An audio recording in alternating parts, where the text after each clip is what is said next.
রাজধানীর শিশু হাসপাতালে ভর্তি হাম রোগীদের ৬১% বয়স ৯ মাসের কম, ৩০% নবজাতক বা ৬ মাসের কম বয়সী আর ১৪% ২ বছরের উপরে।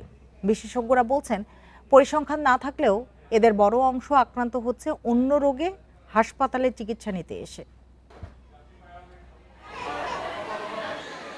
শিশু হাসপাতালের হাম ইউনিটে ভর্তি ৩, ৪ ও ৫ নম্বর বেডের প্রত্যেকের বয়স ৯ মাস, আর ৬ নম্বর বেডের লক্ষ্মীপুরের রাফিয়ার বয়স ১১ মাস। ৩ নম্বর বেডে ভর্তি মুনতাসির কুষ্টিয়া ও ঢাকার হাসপাতালে চিকিৎসা নিচ্ছে ১ মাসেরও বেশি সময়, আর ৫ ও ৬ নম্বর বেডের চাঁদপুরের ফরহাদ ও লক্ষ্মীপুরের রাফিয়ার অভিভাবকরা জানান, ২ শিশুই ভুগছিলেন নিউমোনিয়া সহ নানা জটিলতায়। গত সপ্তাহে হাম আক্রান্ত হয় তারা।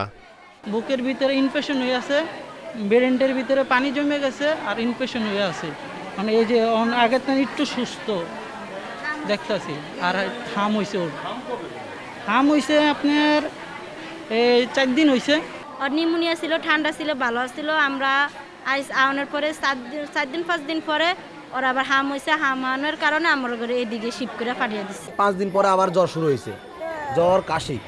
তখন আমরা আবার ডাক্তার দেখাই, ডাক্তার আবার টেস্ট করে, বললো যে আপনাদের এটাই নিউমোনিয়া এখনও আছে, আর হচ্ছে আপনার হামের দিকে লক্ষণ যাচ্ছে। হাসপাতালে রোগী ভর্তির তথ্যমতে ৫০% বেশি শিশুর বয়স ৯ মাসের কম, আর অধিকাংশই আক্রান্ত হচ্ছে হাসপাতালে চিকিৎসাধীন অবস্থায়। সিএমবি ইনফেকশন বা ক্রনিক হার্ট ডিজিজ, ওরা হাসপাতাল ট্রিটমেন্ট করতে আসছে। যে হাসপাতাল ট্রিটমেন্ট করতে আসার কারণে অন্য রোগীর সংস্পর্শে যাচ্ছে, যার কারণে ওরা এই রোগে আক্রান্ত হচ্ছে এবং এই রোগীগুলো বেশিরভাগ খারাপ হচ্ছে। ১ মাস পরে যদি আমরা এটা সার্ভে করি তাহলে বুঝতে পারবো যে হাসপাতাল ভর্তি হওয়ার পরে কতজন আক্রান্ত হচ্ছে। ৬৮০ শয্যার শিশু হাসপাতালে মার্চ ও এপ্রিল মাসে চিকিৎসা নিয়েছে ২৭৯ হামের রোগী। জানুয়ারি থেকে হামের উপসর্গে মৃত্যু হয় ৮ জনের। Buddhadeb Kundu, independent news, Dhaka.